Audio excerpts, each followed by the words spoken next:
Hi friends, Tuesday mini vlog நான் பார்க்கலாம் வாங்க. லஞ்ச் எல்லாமே வந்து பார்த்திங்கன்னா 1 by 1 வந்து ரெடி ஆகிட்டே இருக்குது. பொரியல், அதுக்கப்புறம் வந்து பார்த்திங்கன்னா கஞ்சி, அதுக்கப்புறம் காரக்குழம்பு இந்த பக்கம் ரெடி ஆகிட்டு இருக்கு. என் பையன் வந்து பார்த்திங்கன்னா தோசை தான் கேட்டிருக்கான். அவனுக்கு வந்து காரக்குழம்பு தோசைனா ரொம்பவே பிடிக்கும். அதனால் வந்து காரக்குழம்பு தோசை வந்து வச்சு கொடுத்தாச்சு அவனுக்கு. பாப்பா வந்து பார்த்திங்கன்னா தோசையும் காரக்குழம்பும் அவங்களும் சாப்பிடுவாங்க. ஃபஸ்ட்டு என் பையனுக்கு கொடுத்துட்டு அப்புறம் பாப்பாவுக்கு சுட்டு கொடுத்தா அவங்க வந்து அவங்க அண்ணெல்லாம் போனதுக்கப்புறமா இது கொஞ்சம் சாப்பிடுவாங்க. அதுக்கப்புறம் போயிட்டு வந்து கொஞ்சம் சாப்பிடுவாங்க, குளிச்சுட்டு கொஞ்சம் சாப்பிடுவாங்க அந்த மாதிரி.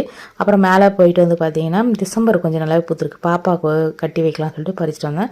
அதுக்கு ஹேர் பின் எடுத்துகிட்டு வான்னு சொன்னால் அதை போய் எடுத்துகிட்டு வந்தாங்க. பூவும் கட்டிட்டு அவங்க தலையில் வச்சுட்டேன். அதுக்கப்புறம் வந்து பார்த்திங்கன்னா இப்போலாம் கொஞ்சம் பேர்லாம் கேட்டால் சொல்லுவாங்க பாருங்கள். அப்புறம் அவங்களும் கொஞ்சம் பச்சை பயிறு சுண்டலும் சாப்பிட்டாங்க. இந்த வீடியோ பிடிச்சா மறக்காமல் லைக் பண்ணுங்கள், ஷேர் பண்ணுங்கள், சப்ஸ்கிரைப் பண்ணுங்கள். பாப்பா வந்து க்யூட்டாக வந்து அம்மா பேர், அப்பா பேர், அவங்க அண்ணா பேர் எல்லார் பேரும் கேட்டு திரும்பவும் சொல்லுவாங்க. இப்போலாம் வந்து பார்த்தீங்கன்னா நான் கேட்கும்போதே ஞாபகப்படுத்தி சொல்கிறாங்க. பாருங்க நீங்களே. உன் பேர் என்ன? சாய் தன்ஷிகா. அண்ணா பேர் என்ன? பேர் சொல்லு. அப்பா பேரு சரவணகுமார். அம்மா பேரு